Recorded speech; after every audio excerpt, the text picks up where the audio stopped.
नमस्कार दोस्तों, आप सभी का मेरे चैनल क्रेजी फॉर बीकेएस पर स्वागत है। आज हम बात कर रहे हैं कि किसकी भक्ति माँ काली स्वीकार नहीं करती है। आप जिस भी इष्ट की भक्ति करते हैं, दिन रात जिसके निमित्त पाठ मंत्र आदि का जप करते हैं, वह सब व्यर्थ हो जाता है यदि अपने इष्ट के सही स्वरूप को हम नहीं समझ पाते, और विशेषकर माँ काली की भक्ति में, जो इस कलयुग में सबसे ज्यादा फलित होने वाली है।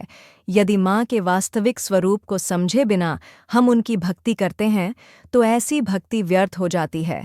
और कहना चाहिए कि माँ ऐसी भक्ति को स्वीकार नहीं करती। माँ की भक्ति, उन्हें रोज भोग लगाना, धूप दीप उन्हें अर्पित करना, पुष्प उन्हें अर्पित करना, मंत्र जपना, इन सब चीज़ों से बहुत आगे है, बहुत गहरी है।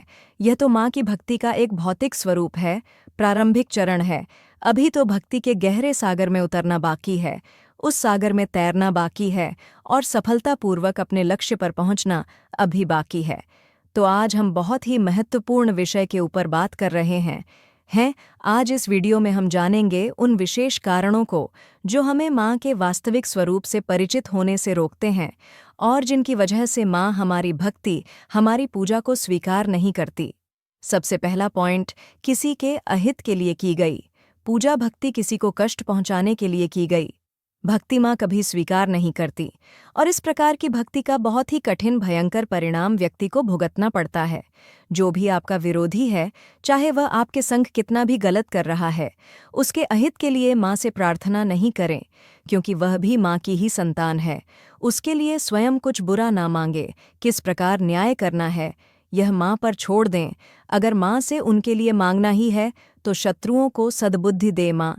इस प्रकार माँ से प्रार्थना करें, उनके चित्त की शांति के लिए प्रार्थना करें, और अपनी रक्षा के लिए प्रार्थना करें। किसी के अहित के लिए की गई प्रार्थना भक्ति माँ कभी स्वीकार नहीं करती। दूसरा महत्वपूर्ण पॉइंट, कि दिखावे और अहंकार से दूर रहे।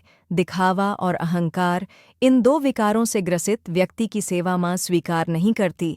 माँ स्वयं भोली है, बेहद सरल है, और भक्त यदि चालाकी का व्यवहार करता है तो माँ को ऐसी पूजा बिल्कुल स्वीकार्य नहीं करती। अहंकार का सदैव त्याग करना चाहिए, क्योंकि अहंकार साक्षात नरक का कारण होता है। और यह जो अहंकार है, अधिकतर हमारे अंदर छुपा हुआ होता है, जिसका बाहर से पता नहीं चलता।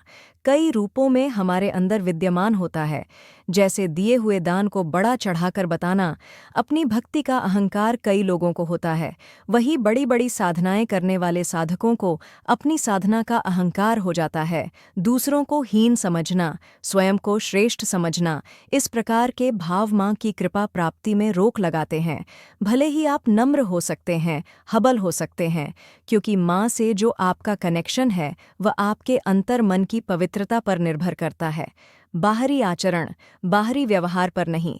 जिस प्रकार एक विद्यार्थी किसी प्रश्न के विषय को समझे बिना उत्तर को रट के परीक्षा तो दे देता है, हो सकता है कि नंबर भी अच्छे आए, लेकिन उसका ज्ञान खोखला होता है, व्यर्थ होता है। उसी प्रकार माँ के मर्म को समझे बिना उनकी पूजा और भक्ति व्यर्थ हो जाती है, और फिर भक्त लोग निराश हो जाते हैं। उन्हें लगता है कि माँ सुन नहीं रही है, क्योंकि दुर्भाग्यवश कई लोग रट के भक्ति करते हैं। पूजा साधना के नियम क्या हैं, विधि मंत्र का उच्चारण आदि, यह सब रट के भक्ति करते हैं और वास्तविक फल से वंचित रह जाते हैं। कई लोग मंत्र के शुद्ध उच्चारण के लिए परेशान होते हैं। कई लोग माला असली है कि नकली, इसके लिए परेशान है। तो कुछ लोगों की यह परेशानी होती है कि उनका संकल्प खंडित हो गया। लेकिन ठीक एक विद्यार्थी की तरह, अगर माँ के मर्म को, जो फंडामेंटल्स है, उनको समझकर आप माँ को प्रेम करेंगे, तो समझ में आएगा कि विशाल हृदय माँ की भक्ति के लिए स्वयं में विशाल हृदय धारण करना होगा। फिर पूजा और भक्ति में इस तरह की अशुद्धियाँ या भूलें आपको प्रभावित नहीं करेंगी, और माँ इन चीज़ों से कभी भी नाराज़ नहीं होती। माँ को सिर्फ माँ मानकर पूजा करें, सिर्फ तंत्र की देवी या प्रचंड शक्तियों की स्वामिनी मानकर उनकी पूजा ना करें। ठीक उसी प्रकार माँ हमें माफ़ करती है। जिस प्रकार भौतिक जगत में एक शिशु गलती करता है तो उसकी माँ उसे माफ़ कर देती है और हमेशा की तरह प्रेम करती है। जब पराशक्ति को एक माँ के रूप में और स्वयं को एक शिशु के रूप में आप देखेंगे, तो इस प्रकार के भय से मुक्त हो जाएंगे और सही रूप में माँ से कनेक्ट हो पाएंगे। अगला बेहद महत्वपूर्ण पॉइंट, जिसका यदि पालन नहीं किया गया तो माँ हमारी पूजा को कभी स्वीकार नहीं करती, और वह है कि अपने जन्म देने वाले माता पिता का सम्मान करना, उनके प्रति अपने कर्तव्यों का, अपने उत्तरदायित्व का बोध होना और उन्हें निभाना। आप माँ के मंदिर में जाकर माँ को कितने ही आप भेंट अर्पित कर दो, महंगी से महंगी भेंट वस्तुएं, वस्त्र आदि आभूषण आदि उन्हें अर्पित कर दो, कितना ही आप दिखावा कर दो, लेकिन यदि अपनी जन्म देने वाली माँ के प्रति आप सम्मान नहीं महसूस करते, अपने जन्म देने वाले पिता के प्रति यदि आपके मन में आदर नहीं है, तो माँ ऐसी भक्ति को कभी स्वीकार नहीं करती। और ऐसे लोगों को तो माँ की भक्ति करनी भी नहीं चाहिए, क्योंकि ऐसे में उन्हें माँ के कोप का भाजन बनना पड़ता है। जब हम इस मानव शरीर को धारण करते हैं, जो लोग अपने माता पिता का त्याग कर देते हैं, ऐसे लोगों को आगे चलकर इसका भुगतान भी करना पड़ता है और उनकी स्वयं की संतानें गलत रास्ते पर जाती हैं। और फिर ऐसे ही लोग माँ की पूजा आदि करके उन्हें बड़े बड़े महंगे महंगी भेंट देकर यह शिकायत करते हैं कि माँ हमारी सुनती नहीं। और जहाँ तक माँ को चढ़ावा चढ़ाने की बात है, तो माँ स्वयं कुछ नहीं मांगती।